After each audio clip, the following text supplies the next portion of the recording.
बोलिए श्री राधा वल्लभ सरकार की जय। ना गुरुरधिकं तत्त्वं ना गुरुरधिकं तपः ना गुरुरधिकं ज्ञानं तस्मै श्री गुरुवे नमः। प्यारे भक्तों, आप नित्य प्रति सत्संग वार्ता में माता शबरी के प्रसंग का चरित्र का श्रवण कर रहे हैं। आप सभी ने कल श्रवण किया कि भक्ति में जरूरी नहीं कि जीव बहुत ज़्यादा पढ़ा लिखा हो या बहुत धनी हो या बहुत रूपवान हो। मैंने कल कहा था, किम त्वत्स्वदाम नोर धनम। स्वदामा कोई धनी नहीं था जिसको मेरे द्वारकाधीश मिले, और बहुत डिग्री लेने वाला उसको लगे कि मुझे भगवान मिले तो विद्या गजेंद्रस्य का। गजेंद्र ने कौन सी ऐसी डिग्री ली थी कि जिसको भगवान मिले? तो फिर भगवान के लिए क्या जरूरी है? बोले भक्त्या तुष्यति केवलम न च गुणई भक्ति प्रियो माधवा। भगवान तो एक भक्त का भाव देखता है, प्रेम देखता है, भक्ति देखता है। और प्यारे भक्तों, माता शबरी के पावन चरित्र में माता शबरी स्वयं भक्ति है, ऐसा आप कह सकते हैं। वह भक्ति की मूर्ति है भक्तों।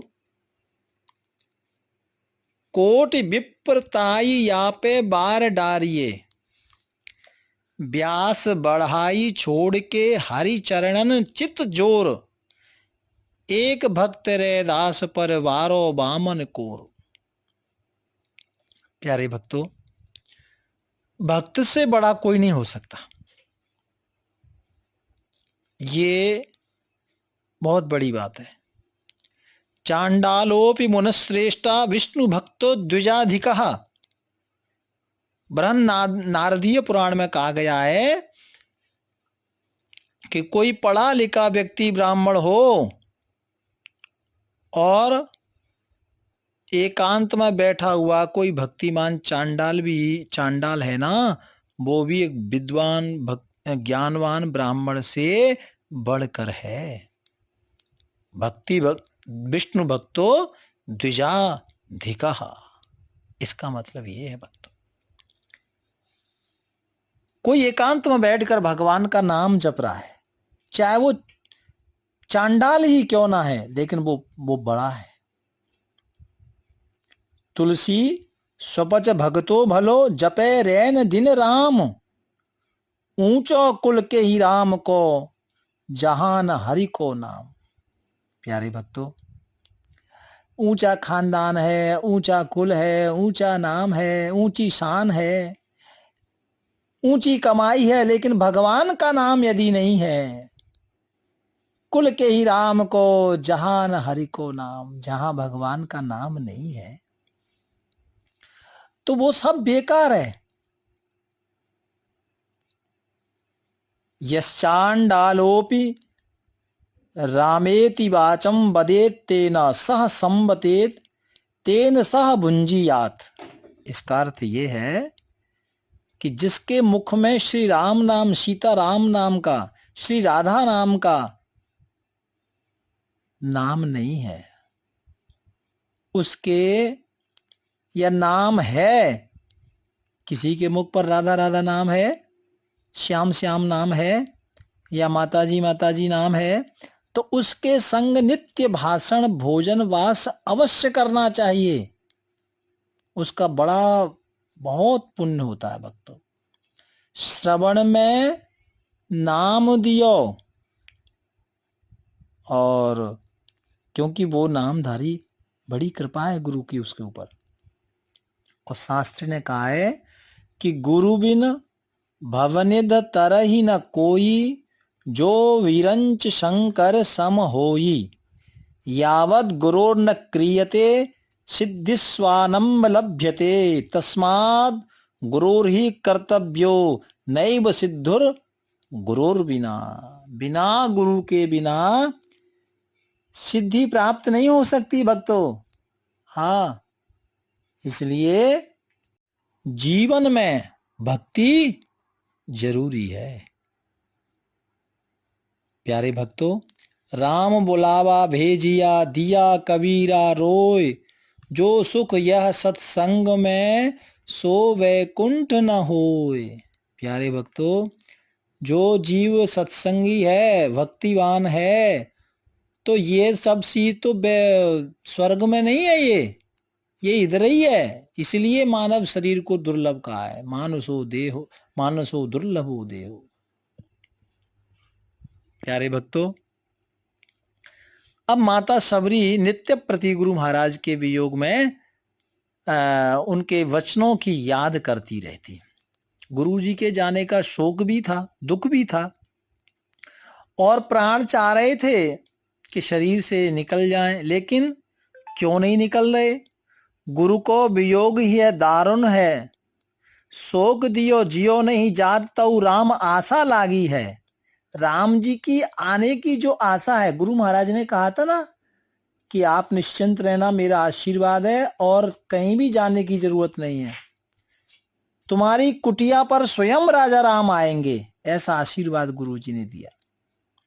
प्यारे भक्तों, लेकिन इतना बड़ा आशीर्वाद गुरु जी का मिल गया, लेकिन माता शबरी ने अपना नियम नहीं तोड़ा। भक्तों, गुरु जी के जाने के बाद भी नियम तो बरकरार था। बहुत सकरा छोटा जंगल का रास्ता था, तो जंगल के रास्ते में जिस सरोवर में संत महापुरुष स्नान करने के लिए जाते, उसमें झाड़ू लगाना नहीं छोड़ा। संतों के प्रसाद बनाने के लिए जो लकड़ी की सेवा करती वो छोड़ी नहीं, कंकड़ बीनना छोड़ा नहीं। नायवे की बाट निस जात ही बुहार सब, भई यो बाबर ऋषि देख व्यथा पागी है। ऐसा वो नियम नहीं छोड़ा भक्तों। लेकिन एक दिन की घटना भक्तों, एक दिन संत नहाने के लिए जा रहे थे और इनको सेवा में थोड़ा विलंब हो गया, तो किसी संत का थोड़ा स्पर्श हो गया। तो संत को लगा, अरे बाप रे बाप रे, ये क्या हुआ, मैं नीच इसका तो नीच शरीर है और इससे मैं छू गया। तो वापिस वो संत स्नान करने के लिए गए। उनको लगा कि ये तो बेकार है, नीच है, और हम तो तपस्वी हैं। भक्त के लिए ऐसा जान करके वो संत जी को लगा कि मैं अपवित्र हो गया, तो दोबारा सरोवर में स्नान करने के लिए गए।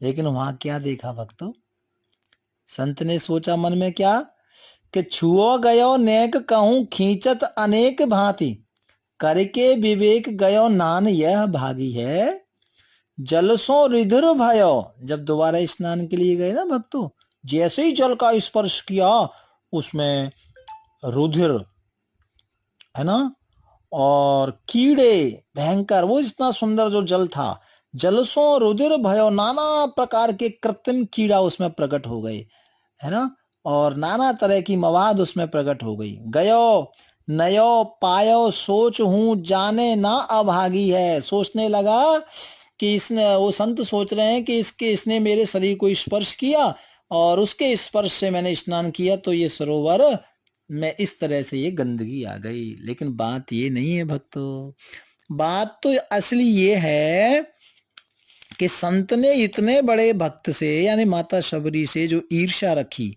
है ना, वो जो ईर्ष्या थी संत के मन में, एक भक्त के प्रति जो अपराध हुआ था, वो अपराध करने के बाद संत सरोवर में जल स्नान करने के लिए गए कि मैं अपवित्र हो गया, मुझे वापस स्नान करना है, पवित्र होना है। ये विचार करके संत जब सरोवर में गए, और जो दोष माता शबरी पर लगा रहे थे, ये उनको मालूम नहीं था कि तुमने जो अपराध किया है, तुम्हारे ही अपराध से, तुम्हारे अपराध के कारण ही तुमने इस जल का स्पर्श किया, तो जल में जल दूषित हो गया।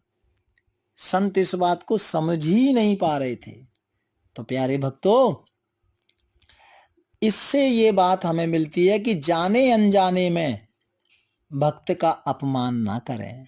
हाँ, क्यों, उससे हमारा सारा जो तप है ना, वो सब बेकार चला जाता है, वो समाप्त हो जाता है। इसलिए जाने अनजाने में भी कभी भक्त का अपमान ना करें।